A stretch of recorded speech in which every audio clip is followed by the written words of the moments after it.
하나님께서 저희에게 주시는 말씀은 요한복음 18장 11절에서 27절까지 말씀입니다. 신약성경 178페이지에 있습니다. 함께 읽겠습니다. 시작. 예수께서 베드로더러 이르시되 칼을 칼집에 꼽으라. 아버지께서 주신 잔을 내가 마시지 아니하겠느냐 하시니라. 이에 군대와 천부장과 유대인의 아랫사람들이 예수를 잡아 결박하여 먼저 안나스에게로 끌고 가니, 안나스는 그 해의 대제사장인 가야바의 장인이라. 가야바는 유대인들에게 한 사람이 백성을 위하여 죽는 것이 유익하다고 권고하던 자라라. 시몬 베드로와 또 다른 제자 한 사람이 예수를 따르니 이 제자는 대제사장과 아는 사람이라. 예수와 함께 대제사장의 집들에 들어가고 베드로는 문 밖에 서 있는지라. 대제사장을 아는 그 다른 제자가 나가서 문 지키는 여자에게 말하여 베드로를 데리고 들어오니, 문 지키는 여종이 베드로에게 말하되 너도 이 사람의 제자 중 하나가 아니냐 하니, 그가 말하되 나는 아니라 하고, 그때가 추운 고로 종과 아랫사람들이 불을 피우고 서서 쬐니 베드로도 함께 서서 쬐더라. 대제사장이 예수에게 그의 제자들과 그의 교훈에 대하여 물으니 예수께서 대답하시되 내가 드러내놓고 세상에 말하였노라. 모든 유대인들이 모이는 회당과 성전에서 항상 가르쳤고 은밀하게는 아무것도 말하지 아니하였거늘 어찌하여 내게 묻느냐. 내가 무슨 말을 하였는지 들은 자들에게 물어보라. 그들이 내가 하던 말을 아느니라. 이 말씀을 하심에 곁에 섰던 아랫사람 하나가 손으로 예수를 쳐 이르되 내가 대제사장에게 이같이 대답하느냐 하니, 예수께서 대답하시되 내가 말을 잘못하였으면 그 잘못한 것을 증언하라. 바른 말을 하였으면 내가 어찌하여 나를 치느냐 하시더라. 안나스가 예수를 결박한 그대로 대제사장 가야바에게 보내니라. 아멘. 다 자리에 앉으시겠습니다. 죄송합니다. 25절부터 다시 읽겠습니다. 시몬 베드로가 서서 불을 쬐더니 사람들이 묻되 너도 그 제자 중 하나가 아니냐.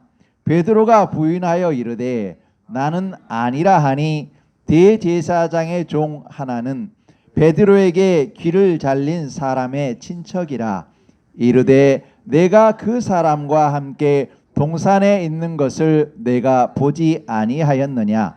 이에 베드로가 또 부인하니 곧 닭이 울더라. 아멘. 다 자리에 앉으시겠습니다. 감사합니다. 여러분 덕분에 이 본문을 끝까지 다 읽을 수 있었습니다. 고맙습니다. 여러분 반갑습니다. 차 타고 오시다가 한참 연착돼서 오래 기다리시고 많이 힘드셨을 텐데 반갑습니다. 고맙습니다. 오늘 예배 함께 하시는 모든 분들께 하나님께서 큰 은혜 부어주심을 예수님 이름으로 선포합니다. 아멘. 들은 자들에게 물어보라 하는 제목으로 오늘 은혜를 나누시겠습니다. 예수님이 겟세마네 동산에서 기도하시고 당신을 잡으러 온 사람들에게 그 사람들 앞에 나가서 이렇게 말씀하시지요. 내가 그니라. 나를 잡으러 왔으면 나를 잡아가라. 이렇게 말씀하시지요. 왜 그러셨느냐 하면 당신께서 잡혀가셔야 하나님의 뜻이 이루어지기 때문입니다. 두 번째 이유는 많은 사람들이 와서 옆에 있는 제자들까지 가져온 몽치로 폭력을 가하면서 잡혀가면 제자들까지 피해를 입기 때문에 제자들을 보호하시기 위하여서 나다, 내가 그 사람이다. 그러니 나를 잡아가고 이 사람들은 평안하게 놓아주라. 이렇게 말씀하신 것이지요. 그래서 그들 앞에 나가서 누구를 찾느냐? 예수를 찾는다. 바로 나다. 나를 잡아가라. 이렇게 말씀하셨지요. 바로 하나님의 뜻이 이루어지도록 하나님의 뜻에 순종하시며 제자들을 사랑하고 보호하시는 것이 죽기까지 사랑하고 보호하신 그 모습이었습니다. 베드로가 칼을 빼어서 그 말고라는 사람의 오른쪽 귀를 잘라버리지 않습니까? 그러니까 예수를 잡으려고 하니 옆에 있던 제자 베드로가 그 말고의 귀를 잘랐단 말이지요. 그때 예수님께서 그 말고의 귀를 치료해 주십니다. 그러면서 베드로에게 말씀하시지요. 11절이었지요. 칼을 칼집에 꽂으라. 아버지께서 주신 잔을 내가 마시지 아니하겠느냐. 이렇게 말씀하셨지요. 다시 말하면 아버지께서 내게 주신 잔, 아버지 하나님의 뜻에 순종하시는 그 삶, 그것을 보여주셨지요.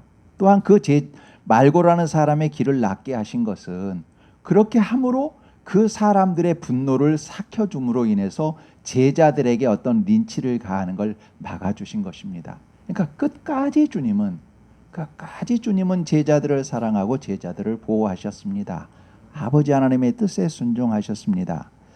오늘 본문에는 예수님, 자 보셔요. 예수님 한 분, 그리고 그 밑에 두 종류의 사람이 나오고 있습니다. 예수님과 두 종류의 사람이라는 것이지요. 자, 먼저 예수님 계시고 그리고 나서 길이요 진리요 생명이신 예수 그리스도, 성자 하나님을 죽이려고 하는 안나스와 가야바와 그 아랫 사람들입니다. 그리고 또 한편의 사람은 바로 요한과 베드로입니다.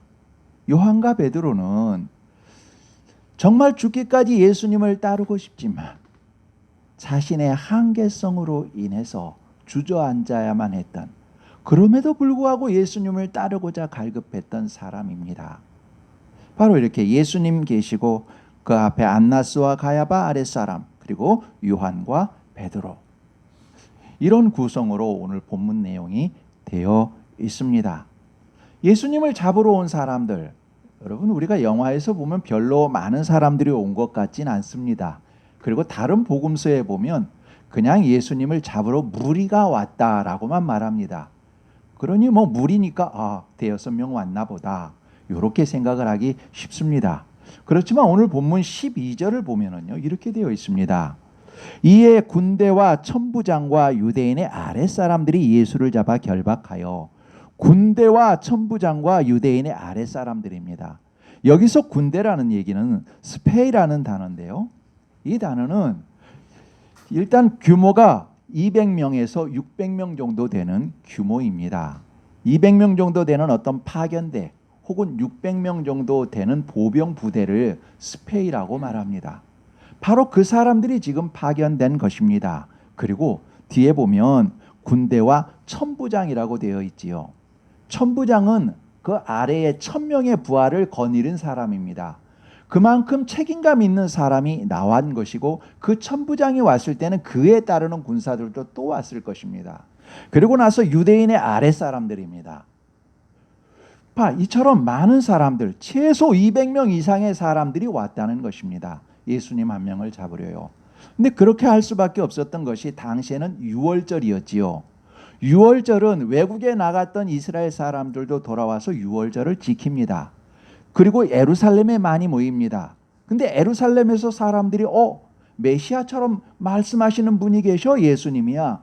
그러니 많은 사람들이 예수님을 찾았고 예수님을 추종했고 예수님의 말씀을 들으려고 했습니다. 그러니 많은 사람들이 예수님을 따랐고, 그 밤에도 어쩌면 많은 사람들이 그 겟세마네 동산에 있었을 것입니다. 그러니 예수님을 잡으려 온 그 사람들은 그것까지 염두에 두고 군대가 온 것이지요. 200명 이상 그 사람들이 와서 예수를 잡으러 온 것이지요. 만약에 예수를 옹호하는 세력이 있으면 그 사람들까지 어떤 린치를 하거나 폭력을 가해서라도 예수를 꼭 잡겠다. 그리고 예수가 도망가면 그 도망간 군중 속에서라도 꼭 찾아내서 잡겠다. 이런 생각들로 지금 군대와 천부장과 유대인들이 보낸 아랫사람들이 다 몰려온 것입니다. 자, 이런 상황에서 그들은 예수님을 잡아갑니다. 예수님을 잡아가서 지금 안나스라는 사람에게로 잡아가고 있거든요. 자, 한번 그 상황을 한번 여러분 상상해 보십시오. 밤은 어둡습니다. 살기 등등한 사람들, 눈에 핏발이 있었습니다. 그들 자신도 무엇에 그렇게 핏발이 있었는지는 모를 정도로 핏발이 있었습니다. 왜냐하면 그 속에서 지금 역사하는 이는 사탄이기 때문입니다. 그러니 그들도 흥분했습니다. 대의 명분은 분명합니다. 군대야 우리는. 그리고 대제사장이 가라고 그랬어. 명분은 분명합니다. 그런데 다른 때보다 훨씬 더 자기 자신도 모르게 살기가 등등한 것을 스스로도 느끼고 있을 것입니다. 사탄의 어떤 세력 속에 있기 때문인 것이지요. 자, 그런 상황 속에서 밤은 어둡습니다. 살기 등등합니다. 뭉치는 들고 있습니다. 그런 상황 속에서 예수를 잡습니다. 그러자 옆에 있던 제자들, 지금 베드로가 말고의 길을 떨어뜨리긴 했지만 베드로야 이것마저 참으라 하면서 잡혀가시는 그 주님을 보자 다른 제자들 모두가 다 도망을 갑니다. 요한과 베드로도 다를 바 없었습니다. 도망갑니다. 다 흩어졌습니다. 그런데 도망갔다가 요한과 베드로 주춤주춤하지요. 우리가 도망가면 되나? 마음이 돌이켜 찔렸습니다. 그래서 주님을 따라가기로 합니다.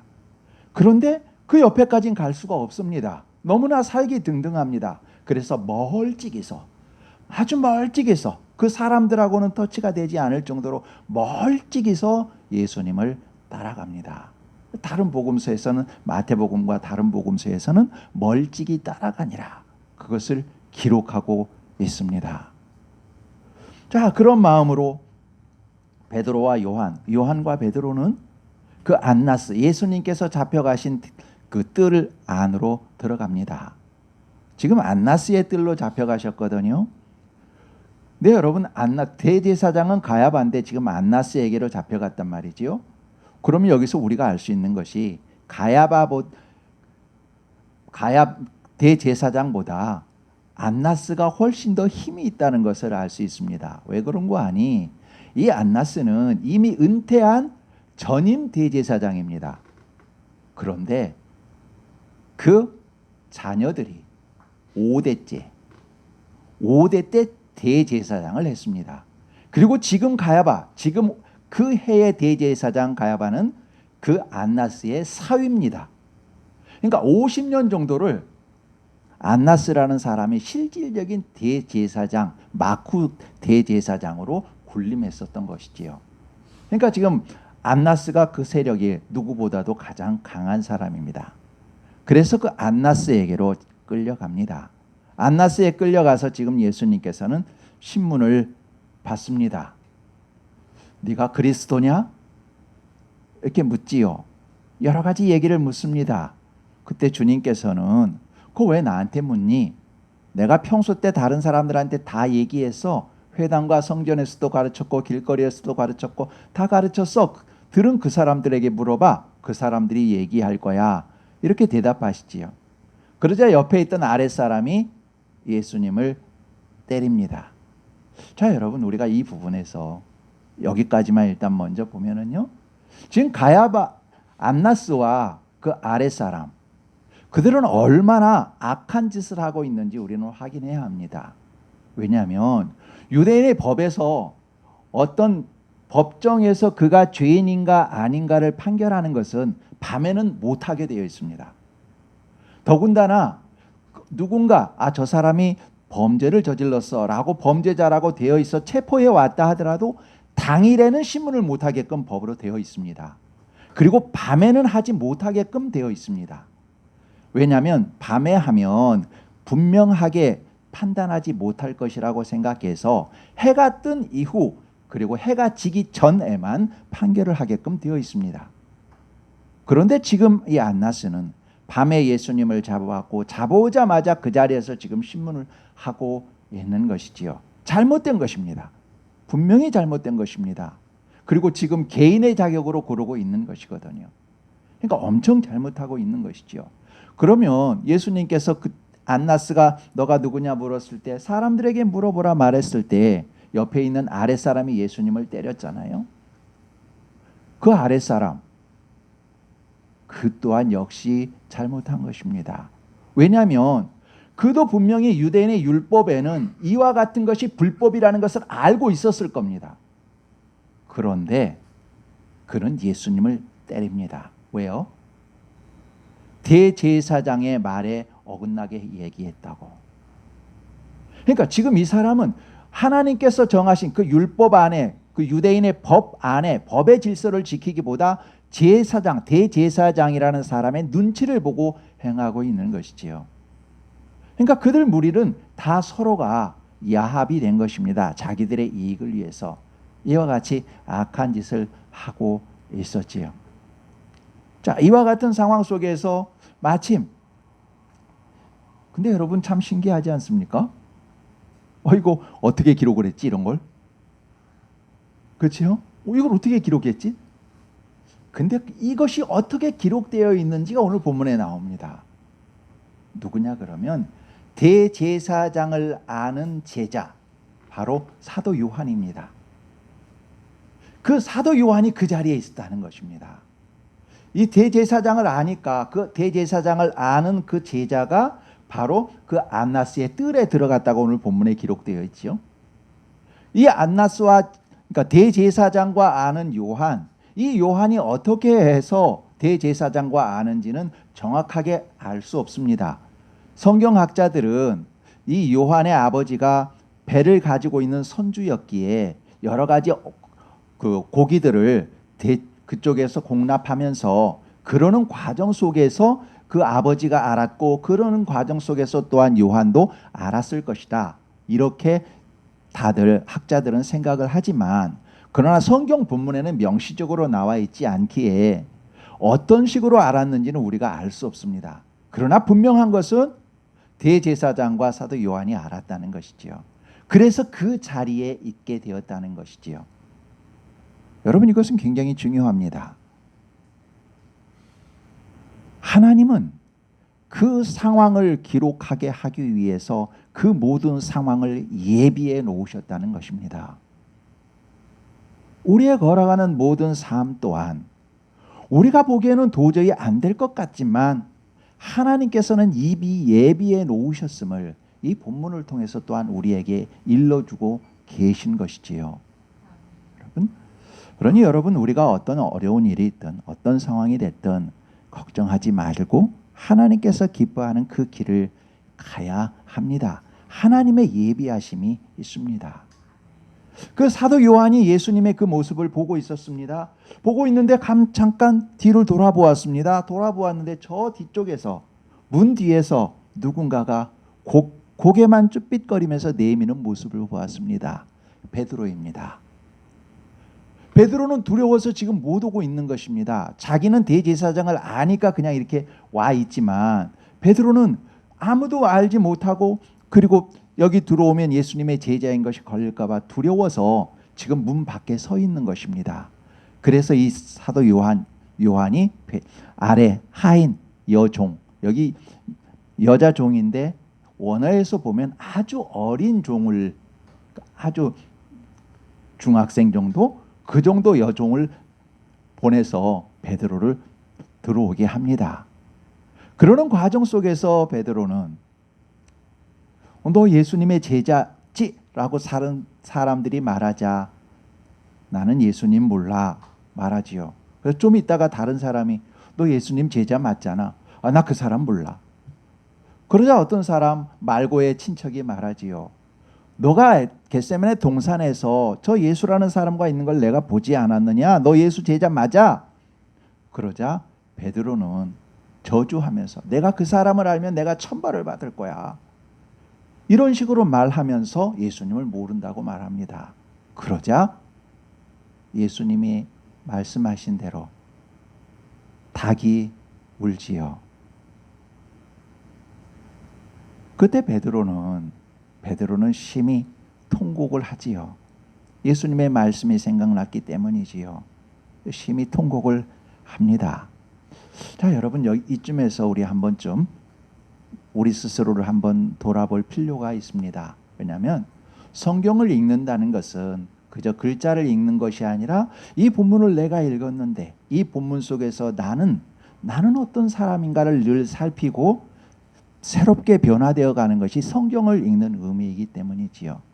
여러분, 지금 제가 이야기한 것 속에서 예수님이 계셨고 예수님을 죽이는 사람 안나스와 가야바와 그 아래 사람이 있었습니다. 그리고 또 한편 자신의 능력은 부족하지만 두렵고 떨리지만 그래도 예수님을 따라가려고 애썼던 요한과 베드로가 있습니다. 여러분, 우리는 어떤 사람일까요? 안나스와 가롯 유다에 속하는 사람일까요? 요한과 베드로에게 속한 사람일까? 베드로와 같은 사람일까요?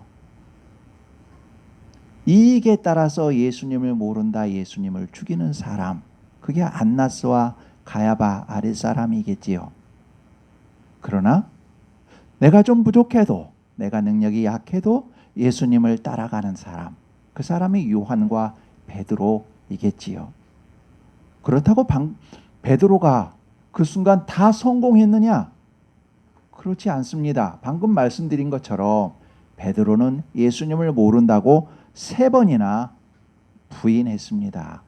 한편으로는 실패한 것입니다. 그렇지요?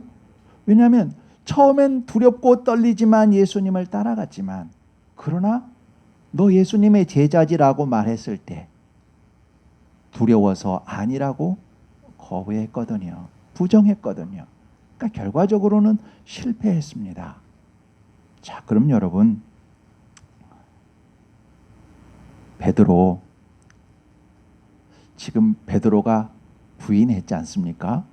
그러면 우리는 이 베드로를 저런 못된 사람, 어찌 그럴 수 있어, 예수님하고 같이 식사도 했으면서, 이렇게 말할 수 있을까요?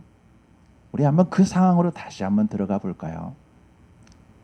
동산에서 200명이나 되는 사람이 횃불을 들고 검과 몽치를 들고 예수님을 꽁꽁 묶어서 쇠사슬로 묶어서 데려왔단 말이죠. 그 무서운 핏기 가득한 그들의, 혈기 가득한 그들의 모습을 보면서 따라왔습니다. 그리고 안나스 집의 뜰에 들어갔습니다. 그리고 그 사람들은 여전히 혈기등등하게 왔다 갔다 하고 있습니다. 그들의 손에는 칼과 몽치가 있습니다. 옆에는 그라gat들이 이미 무기가 진열되어 있습니다. 그러면서 왠지 모르게 그 분위기는 험악하고 살기등등합니다. 그 상황 속에서 묻습니다. 너 예수의 제자지? 여러분, 이 상황 속에서 과연 베드로가 나는 예수님 모른다고 부정했을 때, 그가 부정했다고 우리는 그에게 손가락질할 수 있을까요? 아마 그러기 쉽지 않습니다. 저는 못할 것 같아요. 여러분, 그렇습니다. 베드로는 그 상황 속에 있었습니다. 우리는 이 글자 속에서 글자를 읽지만 그 환경 그 자체로 들어간다면 베드로는 너무나 살기등등한 그 속에서 있었습니다. 그 상황, 물론 나중에 베드로가 성령 체험하고 예수님의 은혜 속에서 십자가에 거꾸로 매달려서 죽기까지 예수님을 증인하는 참 제자가 됩니다. 그러나 아직은 그렇지 못합니다. 아직은 그렇지 못합니다. 그 살기등등한 상황 속에서 그렇지 못합니다. 우리는 여러분, 베드로가 그때 예수님을 부인했던 그 모습을 보기보다는 그 살기등등한 모습 속에서도, 상황 속에서도 멀찍이나마 예수님을 따라갔던 그 모습을 새겨야 합니다.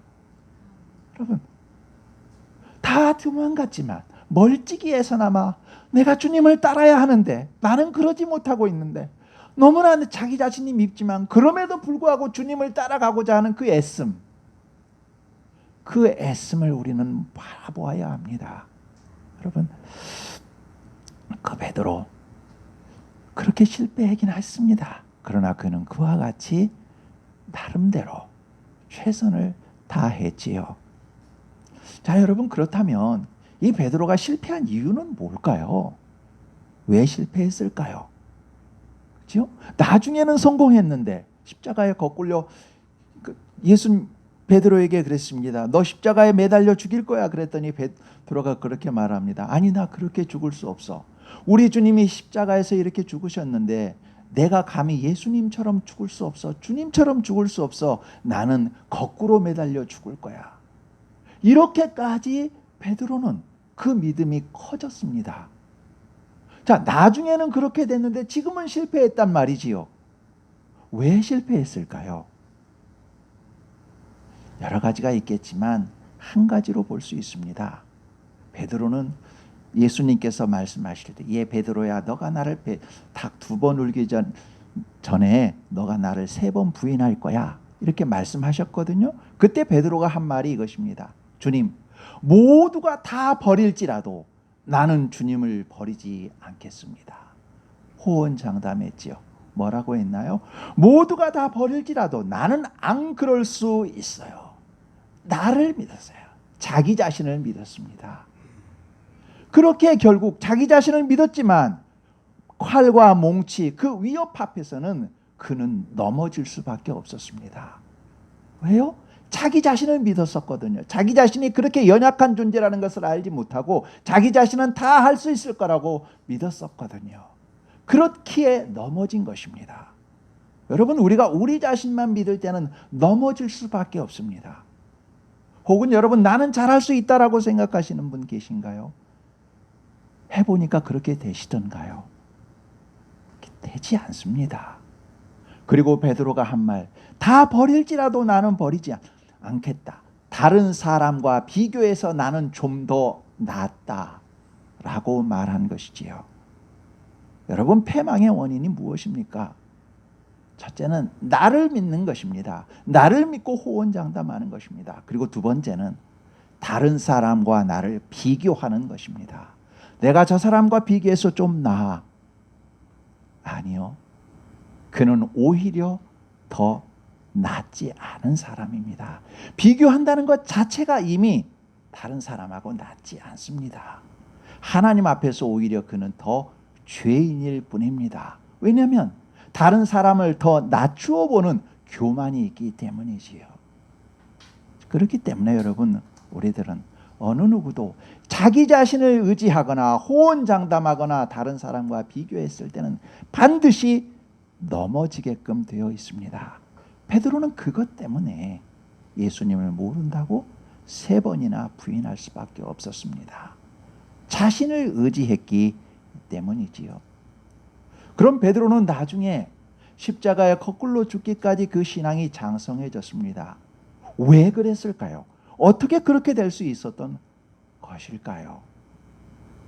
그것은 여러분, 누가복음에는 이 내용이 나옵니다.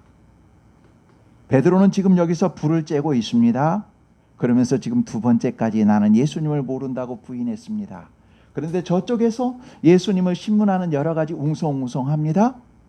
그러다가 누군가가 베드로에게 와서 말합니다. 너도 예수의 제자지. 그랬을 때 베드로는 나는 그 사람 몰라. 저주하면서 모른다고 말합니다. 그러면서 이 사람하고 눈 맞추기가 싫어서 고개를 돌립니다. 근데 그 순간 자기를 바라보시는 예수님의 눈빛과 마주칩니다. 그 눈빛을 마주쳤을 때 베드로의 마음속에 예수님께서 이전에 하셨던 말씀이 기억났습니다. 베드로야, 너가 나를 3번 부인할 거야. 그 말씀이 생각났습니다. 그러니 이제 비로소 자기 자신을 본 것입니다. 내가 나를 장담했지만 결국 예수님의 말씀대로 되고야만 자기 자신의 한계성을 뼈저리게 느낀 것입니다. 그리고 주님을 부인한 자기 자신이 너무나 미웠던 것이지요. 그래서 그는 그 말씀이 생각나 심히 통곡하고 밖에 나가서 심히 통곡하고 회개하지요. 자, 여러분, 그러면 이것이 베드로의 마음 때문에 그것으로만 과연 회개가 가능했을까요? 그렇지 않습니다. 이 모든 것을 아시고 주님께서는 베드로를 위해서 미리 중보 기도해 주셨습니다. 그래서 베드로는 회개할 수가 있었지요. 제가 그 기도를 읽어드리겠습니다. 누가복음 22장 31절에서 32절인데요. 시몬아 시몬아 보라, 사탄이 너희를 밀 까부르듯 하려고 요구하였으나 그러나 내가 너를 위하여 내 믿음이 떨어지지 않기를 기도하였노니 너는 돌이킨 후에 내 형제를 굳게 하라. 이처럼 주님께서 그 베드로를 위해서 미리 기도해 주셨습니다. 그렇기에 그 순간 예수님의 눈맞춤이 있었고, 예수님이 눈맞춤과 했을 때 말씀이 기억났고, 말씀이 기억남으로 인해서 자기 자신을 돌아보게 되었고 회개하고 하나님, 예수님에 대한 여러 가지 신앙 고백을 새롭게 하게 된 것이지요. 여러분, 이처럼 베드로는 주님의 그 기도로 인하여 다시금 회개하는, 그리고 다시 일어설 수 있게 되었습니다. 네, 여러분, 이 부분에서 참 중요한 것 또 하나가 우리 모습을 다시 한번 보십시다. 우리 삶 속에서 어떠신가요? 늘 승리하시나요? 늘 승리하지 못합니다. 아침에 먹었던 마음 점심때가 되면 바뀌고요. 주일날 혹은 월요일날 마음 굳게 다짐합니다. 그런데 토요일날 오후가 되면은요, 특히 저 같은 경우에 다른 분들은 어떠실지 모르겠지만 토요일날 오후 강대상 위에서 기도하면은요, 왜 그렇게 하나님께 죄송스러운 것들만 스쳐져 가는지요. 여러분, 실패가 뭔가 성공한 것보다 실패한 것만 내 눈앞에 정말 하나님께서, 나는 돌아가려고 하는데 하나님께서 내 죄를 내 눈앞에 갖다 들이대시는 것처럼 정말로 죄들만 보입니다. 여러분, 그럼에도 우리가 다시 일어설 수 있는 것은 무엇 때문인가요? 그럼에도 불구하고 우리가 다시 일어설 수 있는 것은 주님께서 우리를 위해서 기도해 주셨기 때문입니다. 그리고 우리를 위해서 기도하고 계시기 때문입니다. 주님께서는 요한복음 17장 9절과 15절, 17절, 24절에서 이렇게 기도해 주셨습니다. 제자들과 우리들을 위해서 기도해 주셨습니다. 여러분, 17장이면 바로 한 페이지니까 한번 찾아보시겠습니다. 요한복음 17장 9절입니다. 제가 읽겠습니다. 내가 그들을 위하여 비옵나니 내가 비옵는 것은 세상을 위함이 아니요 내게 주신 자들을 위함이니이다. 그들은 아버지의 것이로소이다. 아멘. 9절이지요. 주님께서는 바로 우리들을 위해서, 하나님께서 예수 그리스도에게 주신 우리들을 위해서 기도하고 계십니다. 그리고 뭐라고 하시나요? 맨 후끝에 그들은 아버지의 것이로소이다 말합니다. 이 말씀이 무슨 말씀인가요? 아버지, 그들은 아버지의 것이에요. 그러니 아버지께서 책임지셔야 돼요. 기도하고 계신 것입니다. 예수님께서는 제자들과 우리들을 위해서 이렇게 기도해 주셨습니다. 15절과 15절부터 17절입니다. 제가 읽겠습니다. 내가 비옵는 것은 그들을 세상에서 데려가시기를 위함이 아니요 다만 악에 빠지지 않게 보전하시기를 위함이니이다. 내가 세상에 속하지 아니함 같이 그들도 세상에 속하지 아니하였사옵나이다. 그들을 진리로 거룩하게 하옵소서. 아버지의 말씀은 진리이니이다. 바로 진리로서 우리를 거룩하게 하도록, 아버지 말씀으로 우리가 바로 서도록 주님께서는 우리를 위해서 기도해 주셨습니다. 그리고 24절입니다. 24절 함께 읽으실까요? 시작. 아버지여, 내게 주신 자도 나 있는 곳에 나와 함께 있어 아버지께서 창세 전부터 나를 사랑하심으로 내게 주신 나의 영광을 그들로 보게 하시기를 원하옵나이다. 아멘. 예. 지금 예수님께서 말씀하시고 계십니다. 내게 주신 자도 나 있는 곳에 나와 함께 있어. 결국 나중에 지금도 함께 있는 것이지만 나중에 천국에서 예수님 계신 그곳에 우리도 함께 있게 해달라고 지금 예수님께서는 우리를 위해 성부 하나님께 기도하시고 계신 것입니다. 우리를 위해서 그렇게 기도하셨습니다. 그럼 그때만 그렇게 기도하셨나요? 그렇지가 않습니다. 여러분, 로마서 8장 26절에는 이렇게 나와 있습니다. 제가 읽어드리겠습니다. 이와 같이 성령도 우리의 연약함을 도우시나니 우리는 마땅히 기도할 바를 알지 못하나 오직 성령이 말할 수 없는 탄식으로 우리를 위하여 친히 간구하시느니라. 아멘. 지금도 우리를 위해서 성령 하나님께서 간구하고 계신다는 것이지요.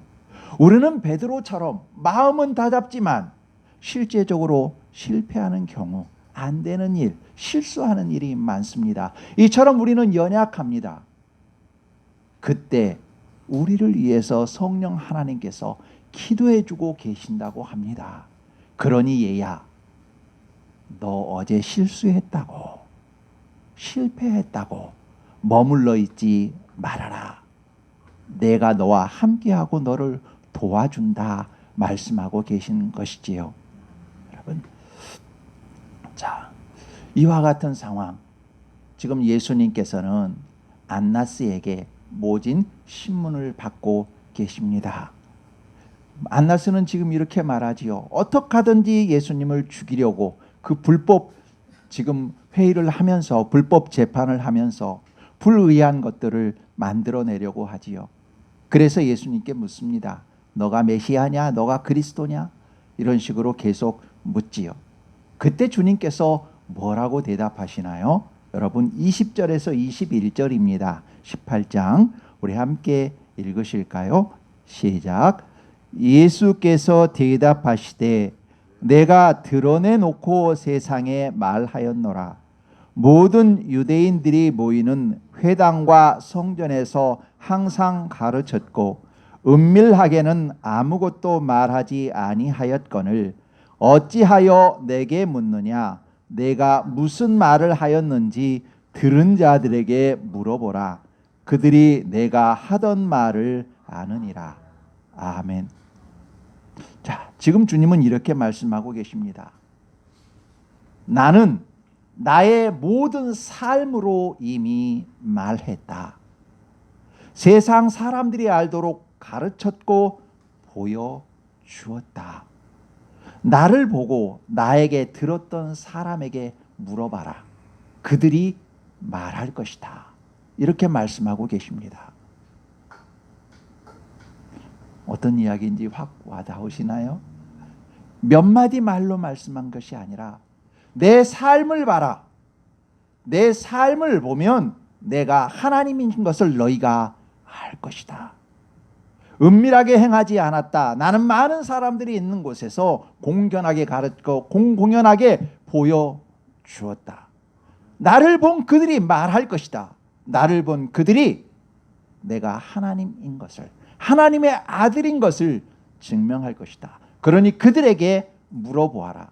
너희 법에도 그렇지 않느냐? 내가 말하는 것보다 증인들이 말할 때 그것이 합당하다고 너희 법에 써 있지 않고 너희가 말하지 않느냐? 그러니 내게서 그 말을 들으려고 하지 말고 증인들에게서 그 소리를 들어라. 그들이 말할 것이다.